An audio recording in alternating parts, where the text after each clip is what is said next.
बिस्मिल्लाहिर्रहमानिर्रहीम। अस्सलाम वालेकुम students, welcome back to my YouTube channel. आज की इस वाली वीडियो में हम PSY 406 के फाइनल टर्म के लिए जो कंप्लीट कॉन्सेप्ट्स हैं वो आपके साथ शेयर करेंगे।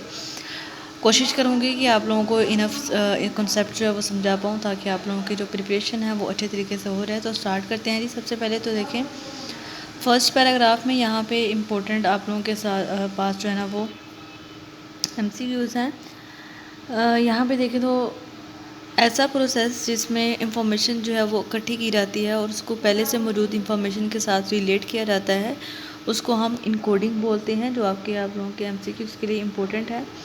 उसके बाद इस इंफॉर्मेशन को स्टोर करना, ठीक है, यानी होल्डिंग इंफॉर्मेशन, उसको हम बोलते हैं स्टोरेज।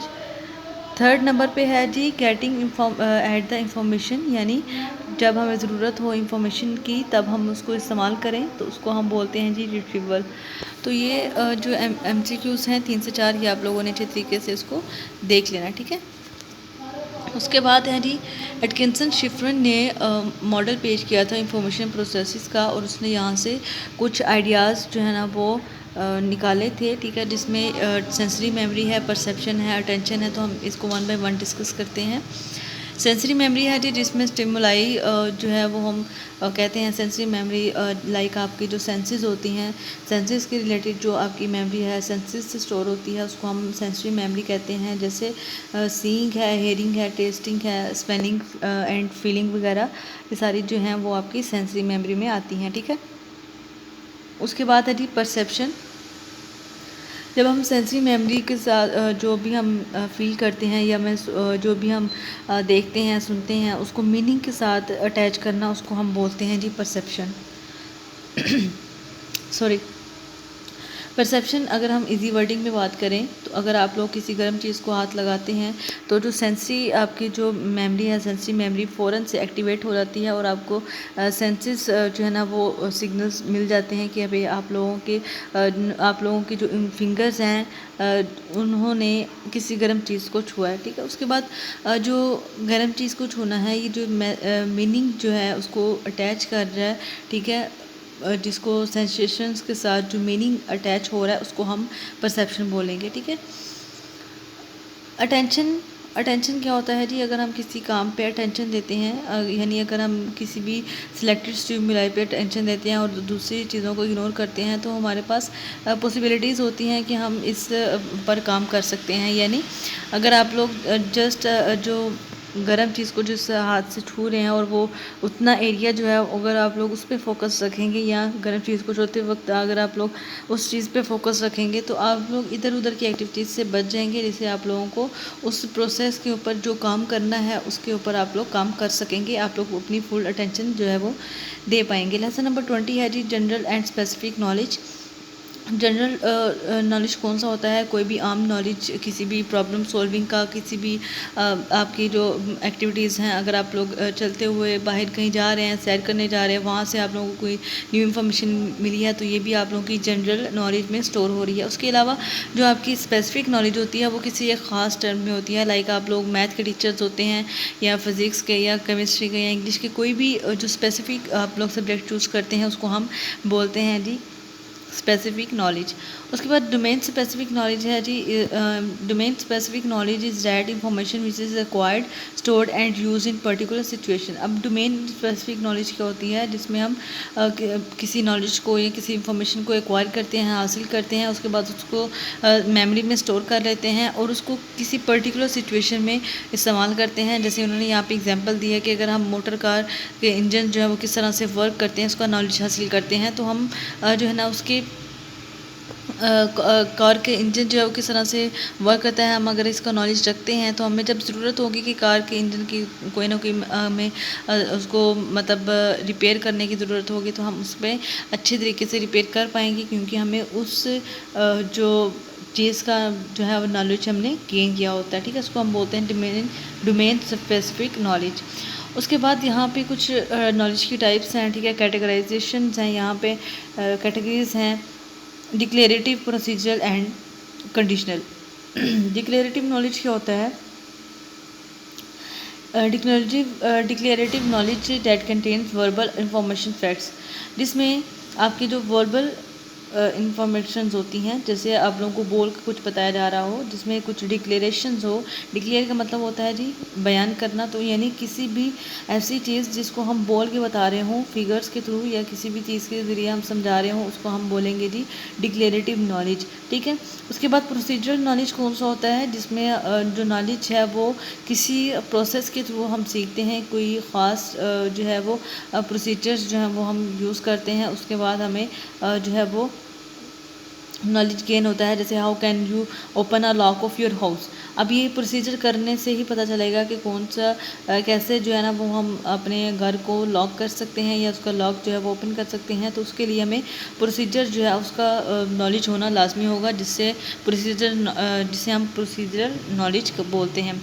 उसके बाद कंडीशनल नॉलेज है जी, जिसमें हम ये देखते हैं कि हमें कब जो हम जानते हैं उसको कब और कहाँ कैसे अप्लाई करना है और क्यों अप्लाई करना है, और उसके बाद हम डिक्लेरेटिव और प्रोसीजर नॉलेज जो है ना उसको यूज़ करते हैं। ठीक है, given many kinds of math problems it takes conditional knowledge to know when to apply one procedure and when to apply another to solve each problem.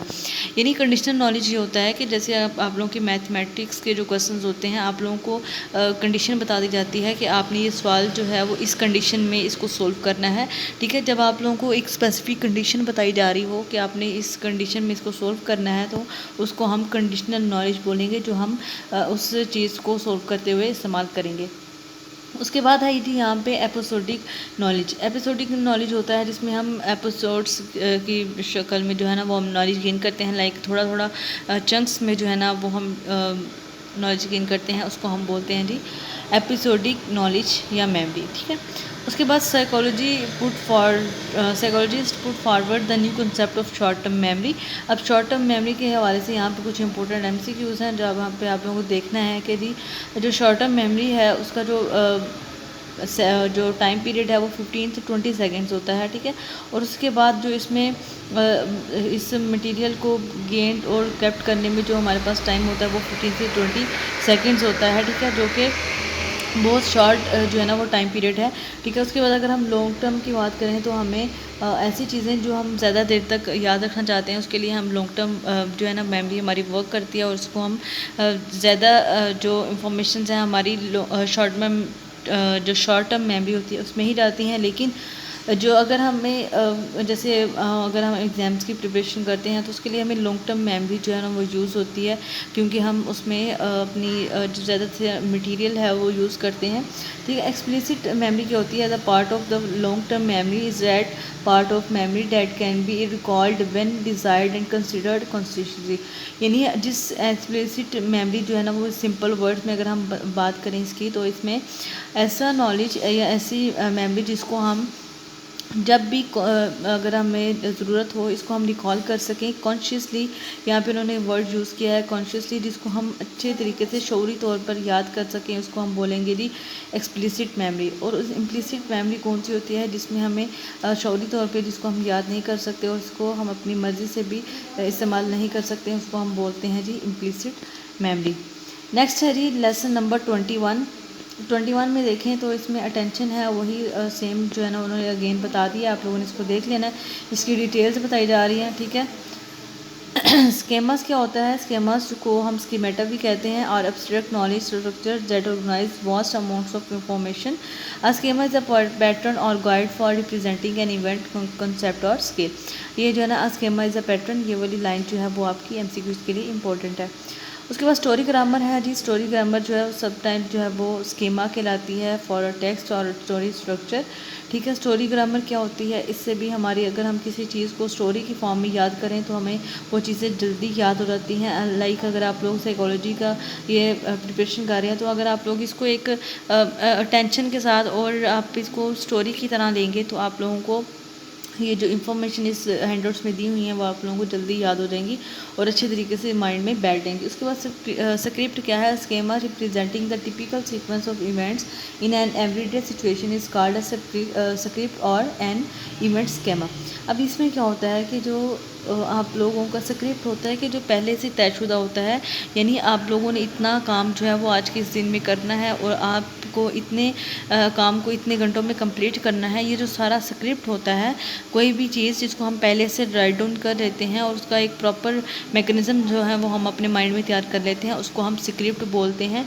ठीक है, उसके बाद मेटाकोग्निशन है जी। When we talked about memory, we told you that you could divide memory in different categories. Those categories include declarative memory, procedure memory and conditional knowledge और problem solving memory जो है वो हम पहले डिस्कस कर चुके हैं। Metacognition is one knowledge of these 3 types of memory that we processes.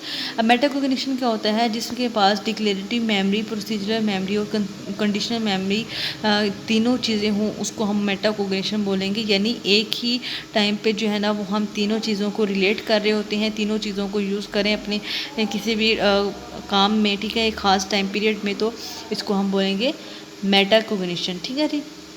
उसके बाद प्लानिंग एंड मॉनिटरिंग है। प्लानिंग क्या होती है? जिसमें हम किसी भी काम को करने से पहले एक अपना स्केड्यूल वगैरह सेट कर लेते हैं, एक ख़ास अपना एक तरीका बना लेते हैं, एक ख़ास हमारा मेथड होता है जी, हम इसको फॉलो करेंगे। और ये हमारी सारी चीज़ें हैं ना, ये प्लानिंग की होती हैं। ठीक है, जैसे अगर आप लोग अपने पेपर की तैयारी करते हैं तो उससे पहले आप लोग जो है ना वो इसको प्लान करते हैं कि हम इसको इन चैप्टर्स को इतने टाइम में कवर करेंगे, इन चैप्टर्स को इतने टाइम में कवर करेंगे। तो ये सारी जो है ना वो प्लानिंग होती है। ठीक है,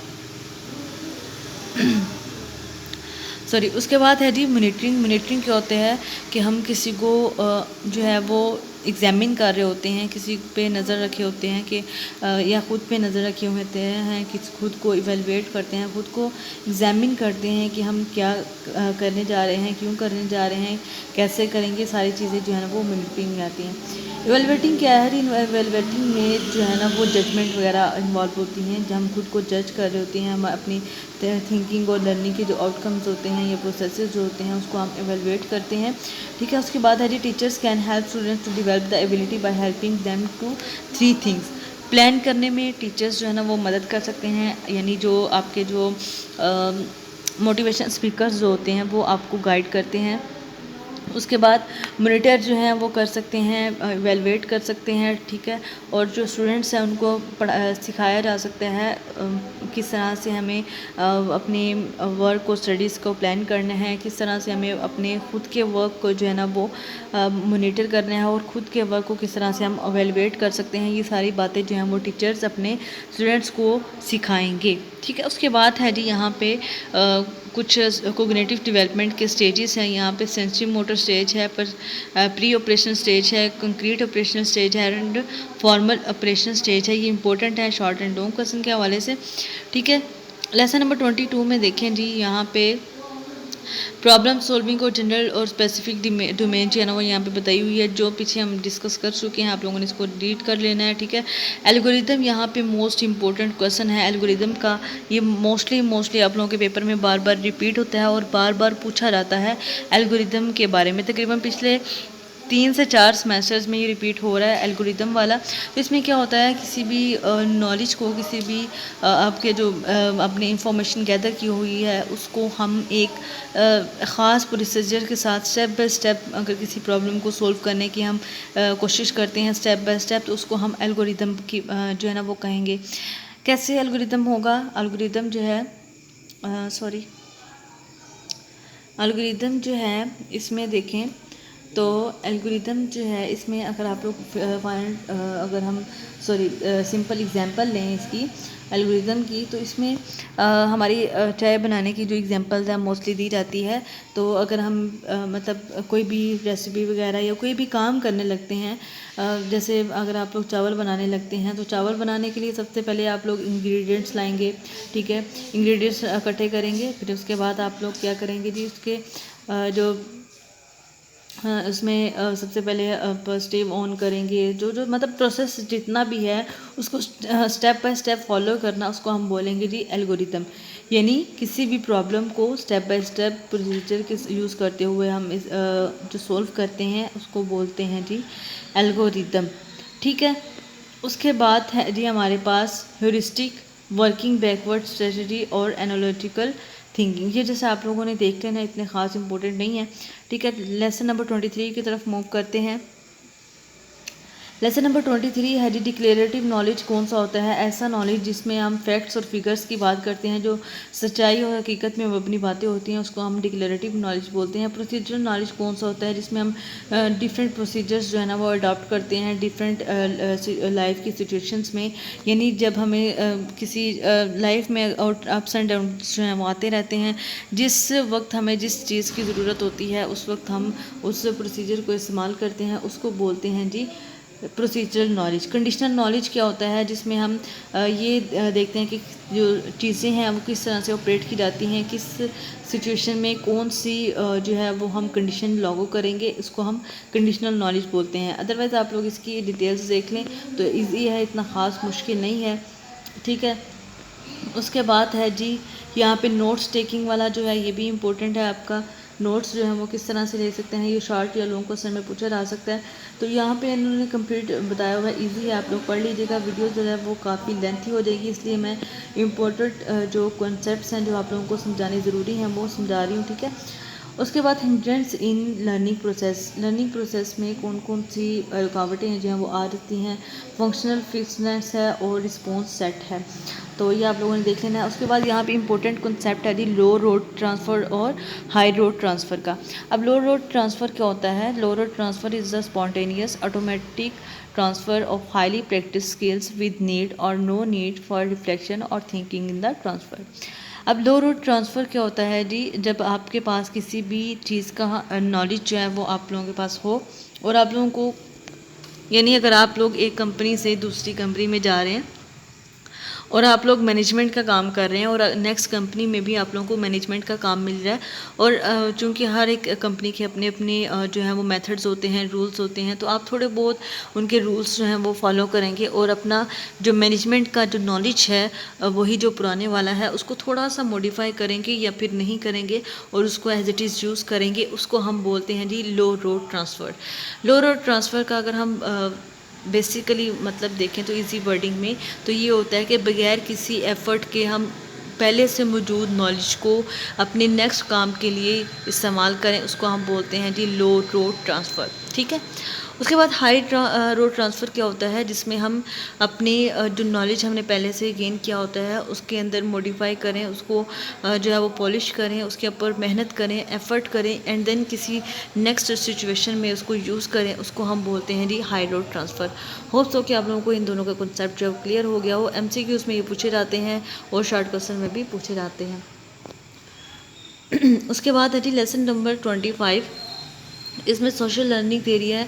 सोशल लर्निंग थेरी कौन सी होती है? जिसमें हम जो ह्यूमन बींग्स हैं उनको लर्न करते हैं, उनके बारे में, ह्यूमन बींग्स के बारे में by observation of other human beings, यानी एक ह्यूमन बींग्स कुछ इंसानों की ऑब्ज़र्व करते हुए हम दूसरे इंसानों को सीखते हैं, उनसे उनकी बातें जो हैं वो लर्न करते हैं, उसको हम बोलते हैं जी सोशल लर्निंग थेरी। यहाँ पे है जी टाइप्स ऑफ लर्निंग। अब यहाँ पे टाइप्स ऑफ लर्निंग बताई गई हैं, inactive learning and vicarious learning. ये इंपॉर्टेंट है जी आपके शॉर्ट एंड लॉन्ग क्वेश्चन के लिए, या फिर आपके MCQs में भी पूछे जा सकते हैं। इनएक्टिव लर्निंग क्या होती है? जिसमें हम कोई भी लर्निंग तब करते हैं जब हम वो काम करके सीखें, यानी इनएक्टिव लर्निंग का ये मतलब होता है इनएक्ट EN से मतलब आप ये बना सकते हैं याद रखने के लिए कि इनएक्टिव जो है उसमें हम एक्टिव हो के, यानी कोई काम करने से जो हम नॉलेज सीखते हैं, जो करने से हम कोई भी काम करने से हम जो कुछ सीखते हैं उसको हम इनएक्टिव लर्निंग बोलते हैं, ठीक है। उसके बाद विकेरियस लर्निंग कौन सी होती है? जिसको हम जस्ट ऑब्ज़र्व करके सीखते हैं, ठीक है। कुछ ऐसे नॉलेज होती हैं, कुछ ऐसी लर्निंग होती हैं जिसको हम जस्ट ऑब्ज़र्व करके सीखते हैं, जबकि कुछ ऐसी होती हैं जिसको हम करने से सीखते हैं। जैसे अगर आप लोगों के इंग्लिश के या फिर उर्दू की बुक है तो आप लोग उसको ऑब्ज़र्व करके ही सीखेंगे, यानी उसमें जैसा आप लोग पढ़ के याद कर लेंगे। लेकिन जब आप मैथ की बात करें या फिज़िक्स वगैरह की बात करें या केमिस्ट्री की भी जो है ना वो इसमें आ जाती है, तो आप उसको जब तक प्रैक्टिस नहीं करेंगे तब तक आप लोगों को वो लर्निंग जो है वो नहीं होगी। होप्स हो कि आप लोगों को इसका कॉन्सेप्ट जो है वो क्लियर हो गया हो। नेक्स्ट यहाँ पे देखते हैं जी, हमारे पास है साइकोलॉजिकल कंस्ट्रक्शन है और जो सोशल कंस्ट्रक्शन है, कंस्ट्रक्टिविज़म है।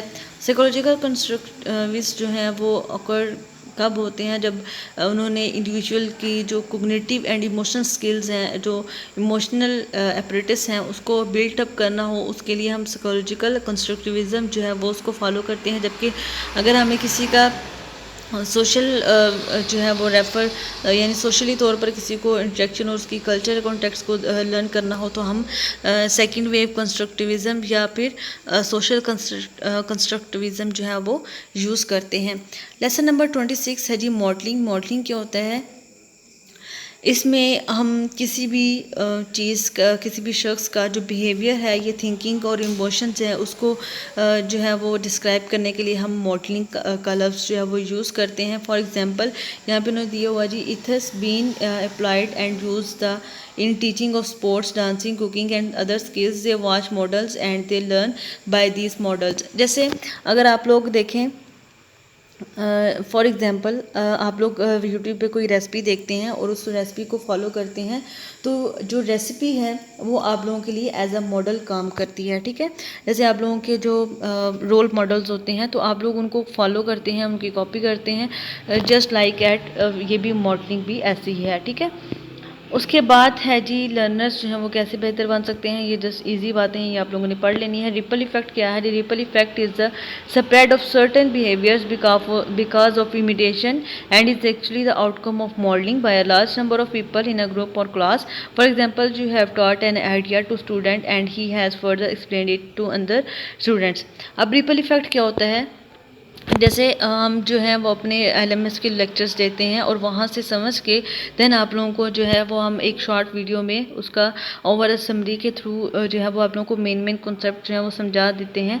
तो ये होता है जी रिपल इफ़ेक्ट, यानी आप लोग किसी पहले जो है वो खुद उसको समझें एंड देन उसको अपनी फर्दर एक्सप्लेनेशन के साथ जो है वो आप लोग बयान करें, उसको हम बोलते हैं जी रिपल इफ़ेक्ट, ठीक है। कंस्ट्रक्टिविज्म क्या है? Constructivism is a view that emphasises the active role of a learner in learning. Constructivism क्या होता है? जिसमें लर्नर का लर्निंग, किसी भी लर्निंग में एक्टिव रोल जो है वो एम्फसाइज किया जाए, उसको हम कंस्ट्रक्टिविज्म बोलते हैं, ठीक है। इसकी जो डिटेल्स हैं वो आप लोगों ने यहाँ से पढ़ लेनी है। लेसन नंबर 27 में देखें जी, इंस्ट्रक्शनल टेक्निक्स। इंस्ट्रक्शनल टेक्निक्स जो हैं inquiry learning, problem based learning, instructional learning और कोग्निटिव अप्रेंटिसशिप जो है वो हम इसमें देखते हैं जी। इंक्वायरी लर्निंग क्या है जी? The first of this techniques instructional methods is called inquiry learning. Inquiry learning consist of a teacher presenting a problem और a puzzling situation to students. He then ask student to gather data related to the problem and then based upon that gathered data find the answer to the problem. Here is an example of inquiring learning. जैसे for example हमें जो है वो GDP का आप लोगों को question दिया जाता है और आप लोगों को बोला जाता है कि आप लोग इस पर अपनी राय दें। उसमें हम क्या करते हैं, अपनी सर्चिंग करके उस प्रॉब्लम का, उस क्वेश्चन का सोल्यूशन जो है वो फाइंड आउट करते हैं। इसको सिंपल वे में जो है वो हम इंक्वायरी लर्निंग बोलेंगे। प्रॉब्लम बेस्ड लर्निंग क्या होती है? जिसमें स्टूडेंट, जो टीचर है वो स्टूडेंट को प्रॉब्लम दे देता है और उसको ये श्योरिटी नहीं होती, ये ज़रूरी नहीं है कि जी उसका आंसर जो है वो राइट ही होना चाहिए।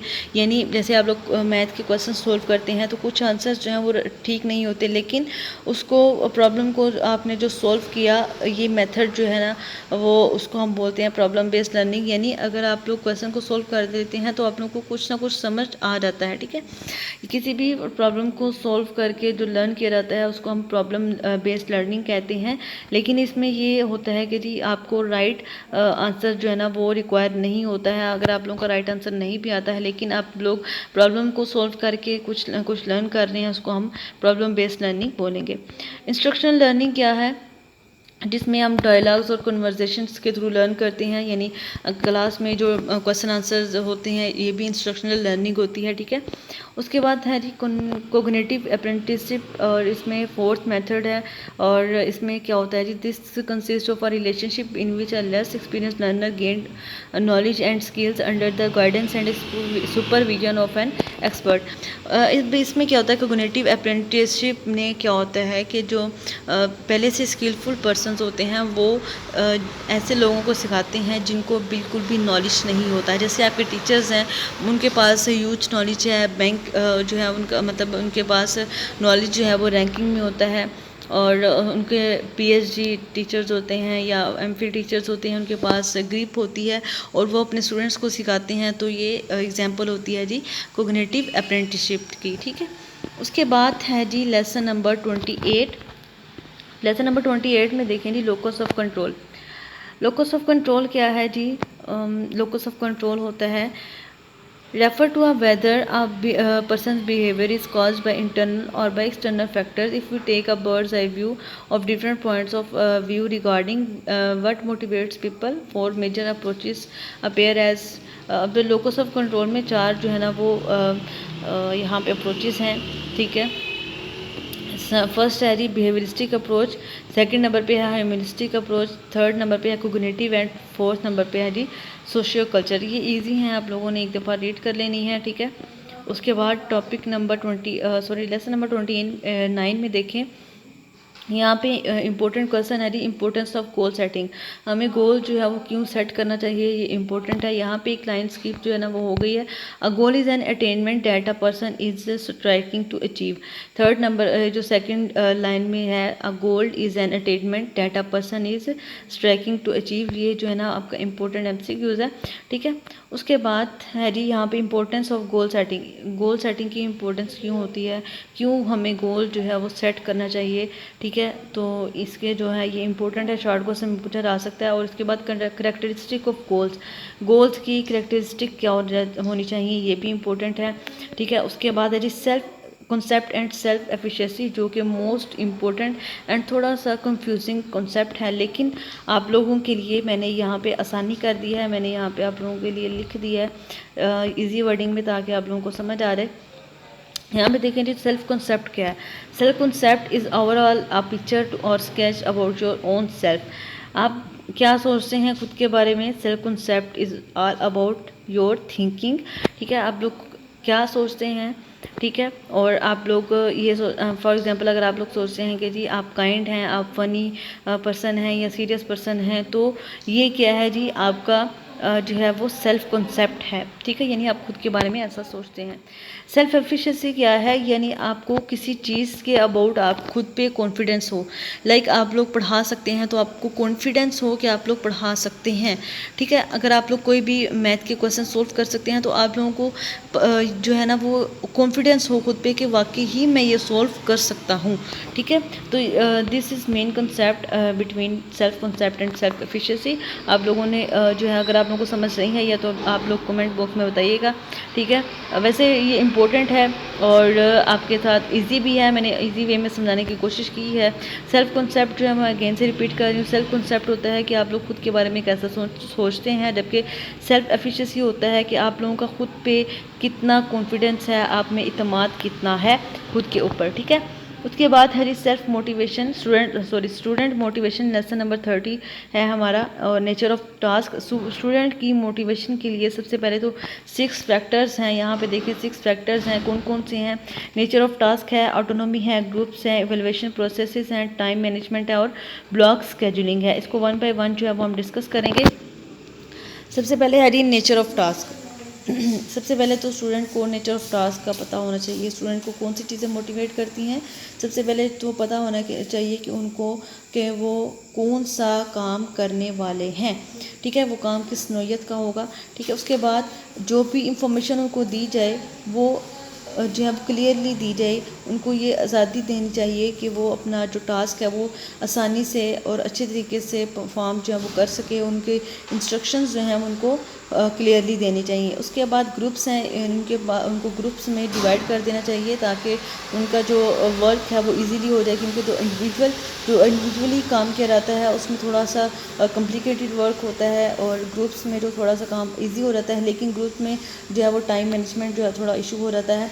ठीक है। उसके बाद है जी इवेलुएशन प्रोसेस। इसमें क्या होता है कि स्टूडेंट को इवेलुएट करना आना चाहिए, और उसका जो ग्रेडिंग प्रोसेस है, यानी उसको कितनी ग्रेड दिए जाएंगे, ये सारी चीज़ें हैं जो है वो स्टूडेंट से पहले क्लियर कर दी जाएँ। जैसे आप लोगों के जो विचो यूनिवर्सिटी के जो मतलब पॉलिसी है, जिसमें आप लोगों को पहले से ही बता दिया जाता है कि 60 to 70% वाले को कितने मार्क्स मिलेंगे, एक कौन सा ग्रेड मिलेगा, सारी बातें जो हैं वो इवेलुएशन प्रोसेस में आ जाती हैं। उसके बाद टाइम मैनेजमेंट है। स्टूडेंट्स को टाइम मैनेजमेंट जो है ना वो आनी चाहिए, ठीक है। अगर हम उनको टाइम मैनेजमेंट सिखा देते हैं तो ये स्टूडेंट के लिए इम्पोर्टेंट है और अहम भी है, और स्टूडेंट को मोटिवेट भी करेगा कि वो किस तरह से अपना टाइम जो है मैनेज कर सकते हैं और अपना सिलेबस जो है वो कम से कम टाइम पीरियड में कवर कर सकते हैं, ठीक है। उसके बाद ब्लॉक स्केड्यूलिंग है। ब्लॉक स्केड्यूलिंग का मतलब होता है किसी भी काम को चंक्स में या ब्लॉक्स में डिवाइड कर देना, छोटे छोटे पार्ट्स में डिवाइड कर देना। फॉर एग्जांपल, अगर आप लोगों ने एक दिन में एक सब्जेक्ट का कंप्लीट सिलेबस कवर करना है, लाइक आपको 10 चैप्टर्स कवर करने हैं, तो आप क्या करेंगे, आप अपने जो हॉर्स हैं, ठीक है, उनको आप अपने सिलेबस में डिवीजन कर सकते हैं। उसको मतलब आप सुबह के 9 से 10 बजे तक जो है ना वो एक चैप्टर कवर करेंगे, या 9 से 11 तक जो है वो एक चैप्टर जो है वो कवर करेंगे। उसके बाद आप जो है वो 15-20 मिनट की ब्रेक लेंगे, देन नेक्स्ट जो है ना वो आप लोग पार्ट करेंगे। तो इसी तरह से आप लोग अपने काम को आसान जो है वो बना सकते हैं, ठीक है जी। ये थी आप लोगों की लेसन नंबर 30 तक। लेसन नंबर 31 से जो है वो हम अपनी नेक्स्ट वीडियो में जो है वो आपके साथ शेयर करेंगे। मिलते हैं अपनी नेक्स्ट वीडियो में। अपना बहुत सारा ख्याल रखिएगा। Take care. अल्लाह हाफिज़।